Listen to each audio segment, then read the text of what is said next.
എല്ലാം സോർട്ട് ചെയ്തായിരുന്നോ? ആ സർ, ഒന്നും മിസ്സാവില്ലേ? ഇത് ക്ലിയർ ആയിട്ടുണ്ട്. ആ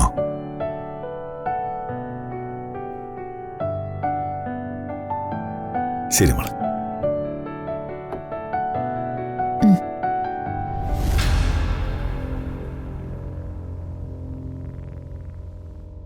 ശത്രു പക്ഷേ പന്തയിൽ എന്തിനാ പക്ഷാഭേദം കാണിക്കുന്നത്?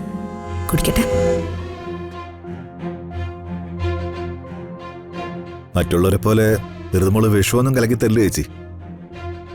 അതിന്റെ സിരകളിൽ കൂടി ഓടുന്നത് ഏട്ടന്റെ രക്തവാ. കോഫി വാങ്ങിച്ച് കുടിക്കേച്ചി. മോളോടുള്ള പകയും വൈരാഗ്യവും ഇനിയും തീർന്നില്ലേ? എനിക്ക് വൈരാഗ്യമൊന്നും ഇല്ല പ്രതാപ.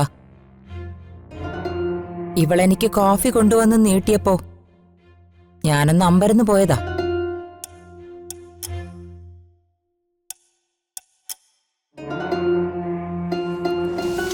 ഇലക്ഷൻ വിജയകരമാക്കാനാ ഞാനൊരു പ്രചരണ ജാഥ പ്ലാൻ ചെയ്തത്. അതച്ഛന് വലിയ ക്ഷീണമായല്ലേ? ഈ കാറിൽ മാത്രം സഞ്ചരിച്ച് നടപ്പ് തീരെ കുറഞ്ഞില്ലേ? അതുകൊണ്ട് നടന്നപ്പോ മസിലിനൊക്കെ ഒരു പിടുത്തം. സാരമില്ല, ഞാൻ തിരുമ്മി തരാം.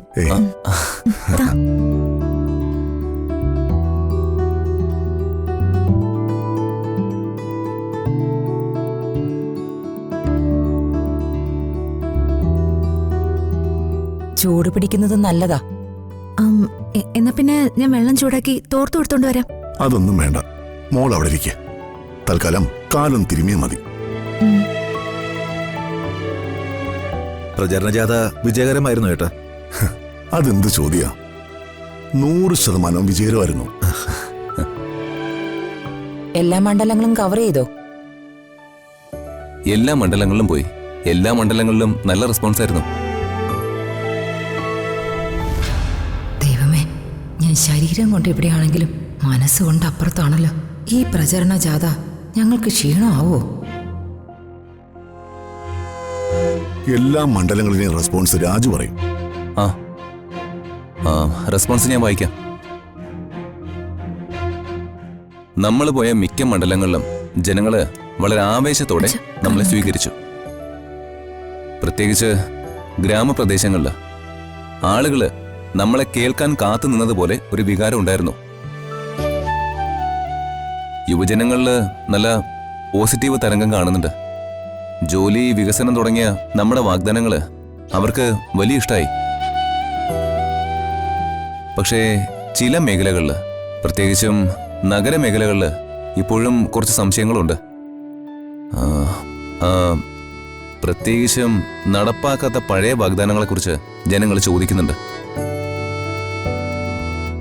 എന്തായാലും ജനങ്ങളുടെ മനസ്സ് നമ്മുടെ കൂടെ. എല്ലായിടത്തും ആവേശം, എല്ലായിടത്തും ഒരേ കാര്യം, മാറ്റത്തിനുള്ള ആവേശം.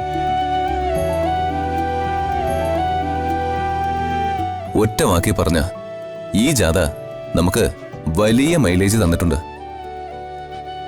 ഇപ്പോ ഈ മൊമെന്റ് നമ്മൾ നന്നായി ഉപയോഗിച്ച ഈ തെരഞ്ഞെടുപ്പില് നമ്മൾ കുറഞ്ഞത് 100-ലധികം സീറ്റുകളോടെ ജയിച്ചു കയറും. ദൈവമേ, ഇവന്മാര് ജയിക്കോ? എന്റെ ദീപകിന്റെ കാര്യം കുഴപ്പത്തിലാകുമോ?